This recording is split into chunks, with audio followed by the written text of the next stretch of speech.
2019 को भारत ने मकबूजा कश्मीर की दाखिली खुद मुख्तारी पर हमला करके उसकी खुसूसी हैसियत भी ख़त्म कर दी, लेकिन इसके बावजूद भारत वो नतीजा हासिल करने में नाकाम रहा जो वो पिछली 7 दहाइयों से हासिल करने की कोशिश में है।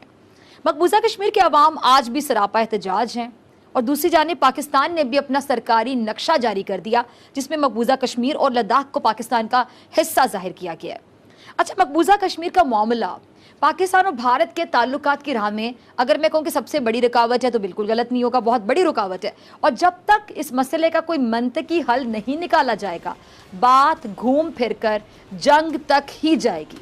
पाकिस्तान और भारत के दरमियान हमने पहले भी देखा कि कई जंगें हो चुकी हैं और हाल ही में एक बार फिर जंग का माहौल भी पैदा हो गया था जिसमें भारत ने अपने 2 जंगी जहाज भी गंवा दिए।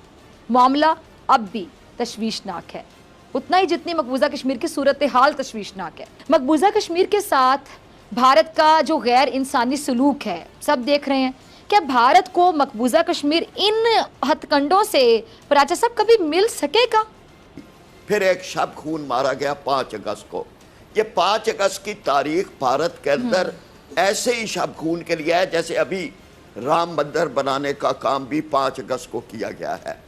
और इसके नतीजे में जो आपका सवाल है, मैं ये बात ये जो हमारे पैनल में दूसरे हजरात बैठे हैं, एक भाई 3 जंगें हो चुकी हैं इस मौजू पर। आपका हर आर्मी चीफ ये लिख चुका है कि ताकत के ज़रिए से हम मकबूजा कश्मीर को अपने साथ नहीं रख सकते। दुनिया के अंदर कोई भी असूल ले लें, आप डेमोक्रेसी का लें, आप असूल जो हैं वो लें आज़ादी की तहरीकों का, तो ये बात नविश्ता दीवार है। वागा के उस पार जो आसमान है उस पर लिख ली गई है कि भारत उल्टा भी लटक जाए, मोदी जैसे वहाँ राम मंदिर में ज़मीन पे लेट गया था, इसी तरह मोदी लेट भी जाए तब भी वो मकबूजा कश्मीर के अवाम को अपने साथ नहीं मिला सकते। ठीक है जी, कर्नल शर्नेंद्र साहब आपकी तरफ आना चाहूँगी। अब सर, पाकिस्तान ने आप लोगों के 2 जंगी जहाज भी मार गिराए, एक पायलट गिरफ्तार कर लिया, चीन ने आपके फौजियों की बाकायदा जो कहते दुर्गत बनाई, इसी को कहते दुर्गत बनाना। मकबूजा कश्मीर के 69 मासूम कश्मीरियों की आवाज़ को आप 9 लाख फौज के बावजूद दबा नहीं सके। सर, एक ही सवाल, एक जिम्मेदार रियासत होने का सबूत आखिर आप लोग कब देंगे? जी, जय हिंद। Very good. आपने जो सवाल किए मैंने वो लिख लिए। पहली बात, ये जो बात चल रही है 5 अगस्त की कि हर एक चीज 5 अगस्त को ही करी जाती है, मेरे ख्याल आपको लगता है सही में कि 5 अगस्त का कोई सिग्निफिकेंस है? कोई सिग्निफिकेंस नहीं। It's just a date. हमको जो करना है, हमारे देश को जो करना है, हमारी देश की जो गवर्नमेंट को जो करना है वो अपने हिसाब से करती है, लोगों के हिसाब से करती है, क्योंकि हमारे यहाँ एक डेमोक्रेटिक सेटअप है। लेकिन फिर भी आपने सवाल पूछे तो जवाब देना चाहिए। देखिए, मेरा सोच है, हो सकता है आपके यहाँ ये सोच बहुत पॉपुलर ना हो, कि आपस में हमारी जो चाहे सोशल मीडिया पर, टीवी मीडिया पर, ऑफिशियल, नॉन ऑफिशियल, सीक्रेट जो भी बात हो, बातचीत की जो नींव है वो मजबूत होनी चाहिए, सच्चाई पर होनी चाहिए। क्योंकि अगर हम आपस में एक दूसरे को झूठ बोलते रहे, झूठी चीजों को लेकर चलते रहे तो कंफ्यूजन हो जाएगा। जैसे कि डॉक्टर फिजा, अभी आप बोल रही हैं कि 2 जहाज गिरे, जबकि आपका ऑफिशियल डिक्लेरेशन है एक का। अगर 2 जहाज गिरे तो वो दूसरा पायलट कहाँ गया, दूसरे जहाज का मलबा कहाँ गया, वो सारी बातें आपके ISPR के जो गफूर साहब थे जनरल, उन्होंने बड़े क्लैरिटी से लाइव शो में कहा। ये मैं नहीं कह रहा हूँ, ये आपका टीवी कह रहा है। सो इसलिए झूठ पर नहीं जाएंगे, हम सच्चाई पर जाएंगे। और सच्चाई ये है कि यस, हमारा एक जाबाज पायलट आपके यहाँ आया और आपके यहाँ से हमारे को वापस आ गया। आप उसे बड़ा दिल कहें, हम उसे डर कहें, ये सब आपकी बात से मैं बिल्कुल एग्री करता हूं कि अगर आप एक टीवी एंकर हैं तो आपको चीजों का पता जरूर होना चाहिए। आपके अपने पाकिस्तान ऑफिशियल मीडिया से जो चीजें निकली हुई हैं उनको आप इग्नोर ना करें, उनको झुटलाने की कोशिश ना करें, क्योंकि जो सिस्टम, मैं कहता हूं जो भी फौजी सिस्टम जब कुछ बोलता है तो वो बड़े सीधे शब्दों में बोलता है, चाहे वो गफूर साहब हो चाहे वो हमारे यहाँ। तो इस वजह से इस पर मेरा कोई वो नहीं है। जहां तक अब आपकी जो असली बात चलनी थी वो थी JNK। देखिए, मुझे समझ नहीं आ रहा कि जिस अगर आप फिर आप चीजों जहाजों को की बात करने पर आ गए हैं कर्नल साहब, तो जो आपने हमारे जहाज गिराए थे बकौल आप लोगों के, और आपके ही मीडिया ने आपका मजाक उड़ाया था, तमस्कर का निशाना बनाया था कि आप किस जहाज के टुकड़े दिखा के कह रहे हैं कि पाकिस्तान का जहाज है, जबकि वो MiG-21 था। और मुझे बताएं कि आपने दरख्त गिरा दिए, तो आपने कहा हमने जहाज गिरा दिए, यानी आपको दरख्त में और जहाज में फर्क ही नजर नहीं आता? दरख्त का नाम आपने जहाज रख दिया। फिजा, आप जैसी वो क्लिप्स भी मौजूद होंगे, यूट्यूब पे मौजूद होंगे। एंकर अगर जहाज गिराने और दरख्त गिराने को एक जैसा मान रही हैं, तो ये मैं समझूंगा ये तो आप मान रहे हैं ना भाई। मेरी एंकरिंग को बार बार आप बात क्यों कर रहे हैं भाई? मैं तो आपको बार बार नहीं कह रही कि आप एक एनालिस्ट हैं, आप एक एनालिस्ट हैं, आप आराम से बात करें, मेरी बात सुन कर्नल साहब। जंग रोहित, जंग में जीते कोई भी, नुकसान इंसानियत का होना है, ये बात क्लियर है। पाकिस्तान और भारत दोनों एटमी कुव्वतें हैं, सबको पता है, और एटमी जंग का अंजाम क्या होगा ये आप भी जानते हैं और हम भी जानते हैं। तो क्या मिल बैठकर मामला हल करना ज्यादा बेहतर नहीं है, अकलमंदी नहीं है? मिल बैठकर मामला सॉर्ट आउट करना कौन जा रहा है, ये बात मुझे नहीं समझ में आई। सॉर्ट आउट करने की कोशिश की गई अटल बिहारी वाजपेयी की तरफ से, और हुआ ये कि वहां से करगिल में लोग घुस आए। हम लोग तो कोशिश कर रहे थे पीस लाने की, लेकिन पीस को धोखा दिया गया और इंडियन टेरिटरी में घुस आए लोग। तो अगर आप ये सोच रहे हैं कि पीस ऐसे चलेगी, तो ऐसे तो नहीं चल पाएगी यार। और दूसरी चीज़, अगर आप ये बोल रही थी कि प्लेन गिरा है और प्लेन इंडिया झूठ बोल रहा है और ये वो, अगर ये इंडिया झूठ बोल ही रहा है तो चलो मैं एक बार के लिए आपकी बात मान लेता हूँ कि इंडिया झूठ बोल रहा है, ठीक है। इंडिया झूठ बोल रहा है, पाकिस्तान क्या सच बोलता है? American ambassador to Afghanistan Zalmay Khalilzad ने खुद अपनी किताब में लिखा है कि हम पाकिस्तान पे ट्रस्ट नहीं कर सकते। उसका रीजन ये है कि हम जो हथियार दे रहे हैं तालिबान से लड़ने के लिए पाकिस्तान को, वो तालिबान के पास से निकल रहे हैं।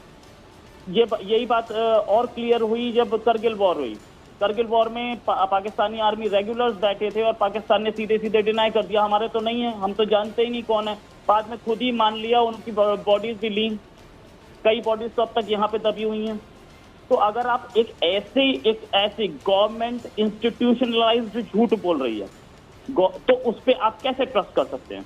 इंडिया को तो किसी ने आज तक नहीं बोला। क्या अमेरिका ने बोला इंडिया झूठ बोलता है?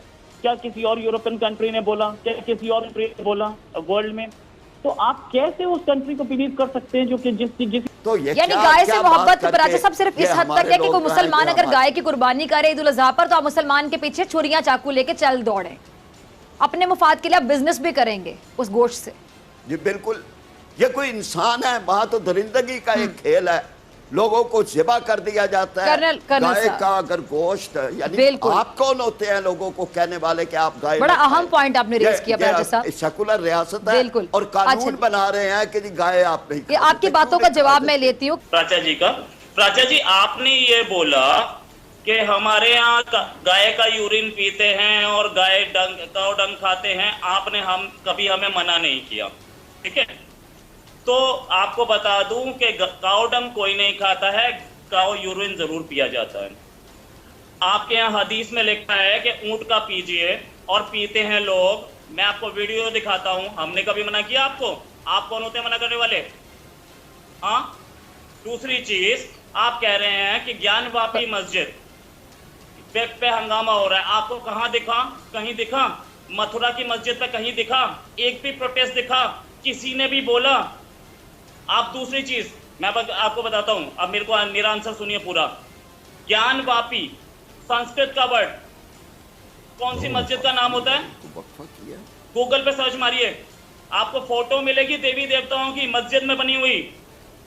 मंदिर तोड़ के मस्जिद बनाया गया था, लेकिन अब भी हिंदू ये नहीं बोल रहे कि उसे तोड़ा जाए। आप लोग बता रहे हैं, आप लोग झूठ बोल रहे हैं यहाँ बैठ के, बिल्कुल सच। आप मुझे एक प्रोटेस्ट दिखा दीजिए उस पर, पता नहीं क्या क्या बोलते रहते हैं। ये है सेक्युलरिज्म इंडिया की। एक टूट गया तो टूट गया, इसका मतलब थोड़ी है कि हम सारी तोड़ लेंगे। एक टूट गया, मंदिर उसकी जगह बन रहा है, कोई प्रॉब्लम नहीं है।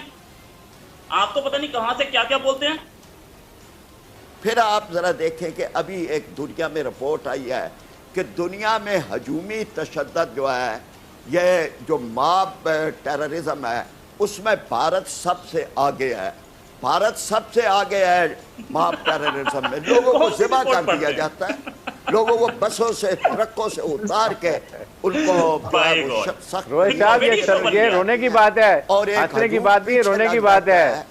इसमें और उसका जो रोल है, रोने की बात है। ये है अरे ये कॉमेडी जो शो। नाम नेहाद दुनिया की अपने आप और को क्या, जमहूरियत कहते आपके हैं, लिए शर्म की बात है, असल में शर्म नहीं आती। ब्लेम करती है। मसला ये है, वो बोल रहा है इंडिया टेररिस्ट। देश का टेररिस्ट सबसे बड़े आप हैं। दूसरी चीज, एक्सक्यूज मी, मेरा आंसर कंप्लीट नहीं हुआ ना।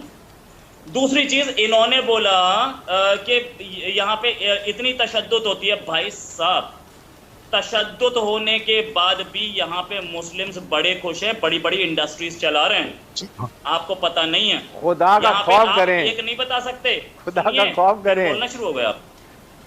ये अच्छा कौन हंस रहा सुनिए, है? और दूसरी चीज, एक मिनट यार, फिर आप बोलना शुरू हो गए। आपने ये बोला कि वहाँ इंडिया में तबरेज और ये और वो लिंचिंग बताई। आपके यहाँ भी तो एक लड़के ने कोई फेसबुक में लिख दिया था, तो उसको हॉस्पिटल से निकाल के लिंच कर दिया गया। नहीं हुआ, ब्लास्फेमी का ही केस था ना वो भी। तो आप अपने यहाँ क्यों नहीं देखते? और दूसरा, आपने बोला कि हमने 5 तारीख को क्यों भैया राम मंदिर का शिलान्यास किया, आपसे पूछ के करेंगे, हमारी अपनी मर्जी है। कश्मीर आपका है क्या? आपसे पूछ के नहीं करेंगे, को खुदा का खौफ तो करें। रोहित शर्मा को खुदा का खौफ करो, इसके अपने हिंदू आपको मरवा रहे पूरे जी। लास्ट पूरे इंडिया को तोड़ने के चक्कर में पड़ा भाई, आपका दहशतगर्द। आपने अखबार नहीं पढ़ा पिछले